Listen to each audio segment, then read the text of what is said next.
წუთი დასრულდა შეხვედრა საელჩოში რეჟიმის პატიმრების ოჯახის წევრები ევროკავშირის წევრი ქვეყნების ელჩებს შეხვდნენ. ეს შეხვედრა პოლონეთის საელჩოში იყო დანიშნული შეკრებაზე მისულებმა დიპლომატებს მათი ოჯახის წევრების დაკავებისა და მათზე ფიზიკური ანგარიშწორების ისტორიები გააცნეს.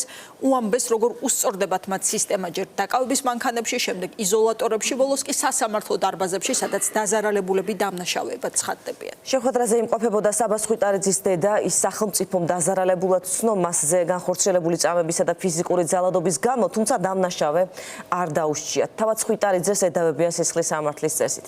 საელჩოში იყო ანრიკო არაცხელიას ცოლი, ნუცა ერემიანიც. შეგახსენებთ, მას მეუღლის ძალადობრივი დაკავების და სტრესის ფონზე ურსულობა შეუწყდა და ნაყოფი დაკარგა. ლიზი ვეკუა გვერდდება შეხვედრის დეტალებით პირდაპირ ეთერში. ლიზი გისმენთ.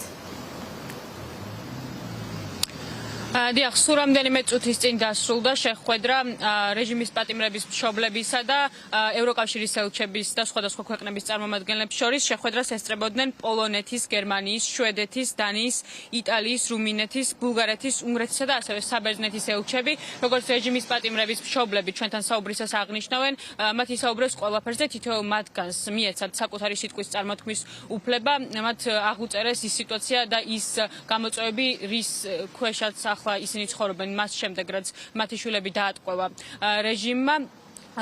და მათი თქმით, ევროკავშირის ქვეყნების ელჩები და სხვადასხვა ქვეყნების წარმომადგენლები მზად არიან, რომ ისინი გვერდში დაუდგნენ ოჯახის წევრებს. ჩვენ ჩავწერეთ კომენტარები საბას ხვიტარიძის დედასთანაც, ასევე ჩავწერეთ ანდრო ჭიჭინაძის დედასთანაც და სხვადასხვა რეჟიმის პატიმრების ტყვეების მშობლებთან და ეს კომენტარები თქვენ ახლა შეგიძლიათ რომ პირდაპირ ეთერში მოისმინოთ.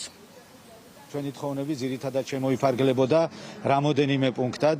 პირველი, რომ ძალიან კაფეოდ უთხრან ამ ხელისუფლებას, რომ არჩევნები გაყალბდა და არ აღიარების პოლიტიკაზე რომ კონდეთ საუბარი მკაფიოდ.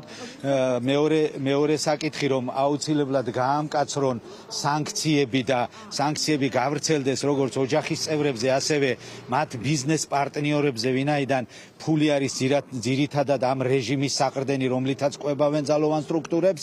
ჩვენ ვთხოვეთ ამავდროულად მონაწილეობა მიიღონ სასამართლო პროცესებზე, მონიტორინგი ჩაატარონ სასამართლო პროცესების და საერთაშორისო საზოგადოებას მიაწვდინონ თავიანთ ქვეყნებს ხმა, რომ მაქსიმალურად მოკლე ვადებში განხორციელდეს პოლიტპატიმრების დახსნა. ყველაფერი იციან, ბრმა არ არიან, ყრუ არ არიან, გულდაწყვეტილი არიან იმაში, რომ 30 წელია ამ ქვეყნის მეგობრები იყვნენ, ამ ქვეყნის ხელისუფლებები მეგობრებად თვლიდნენ და რატომღაც ახლა რამოდენიმე თვეში გახდნენ ამ ქვეყნის მტრები. ამაზე ძალიან გულდაწყვეტილი არიან. ელჩების პოზიციაც, რომელიც ძალიან დამამშვიდებელი იყო მშობლებისთვის და პატიმრის პატრონებისთვის, იყო უაღრესად ამომწურავი პასუხები.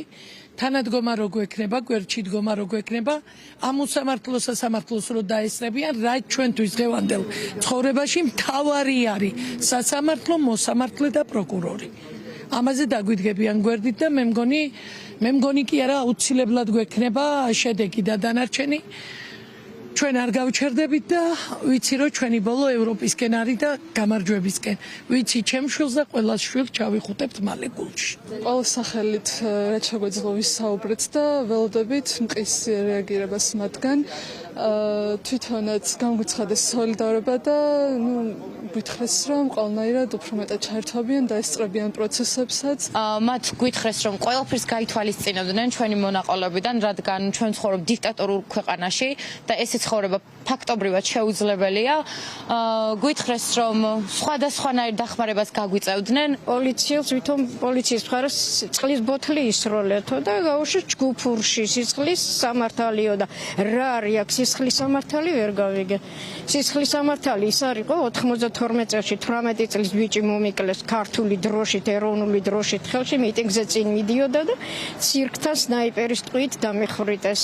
ის არისო მაშინ არავის ამაზე პასუხი არ უგია და რამდენადაც უყურადღებობაა და პასუხს არავინ არ აგებს, ესე იგი ყველა მთავრობას ყველაფერი უნდა შეერჩეთ, კაცო, ესაა კანონიერი.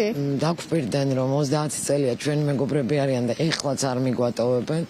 ჩვენ ვთხოვეთ, რაც უფრო დაწვრილებით თქვათ, რა შეიძლება გაკეთდეს.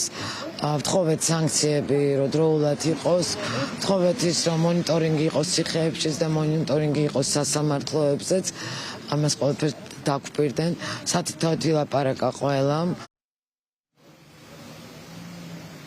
დიახ, თქვენ ახლა უსმენთ რეჟიმის პატიმრების, მშობლებისა და ოჯახის წევრების კომენტარებს. ისინი იმას გარდა რომ თავიანთი შვილების თავისუფლებისთვისაც იბრძვიან, ცდილობენ რომ ქვეყნის ევროპული მომავალი კიდევ უფრო წინ წაიყვანონ და ამიტომ ისინი მოითხოვენ სანქცირებას ეგრეთ წოდებული ხელისუფლებისაც. რეჟიმის პატიმრების ოჯახის წევრები ამბობენ რომ ისინი ბრძოლას არ შეწყვეტენ, მანამ სანამ მათი შვილები არ იქნებიან თავისუფლები და ასევე სანამ ქვეყანა ევროპულ გზას არ დაადგება.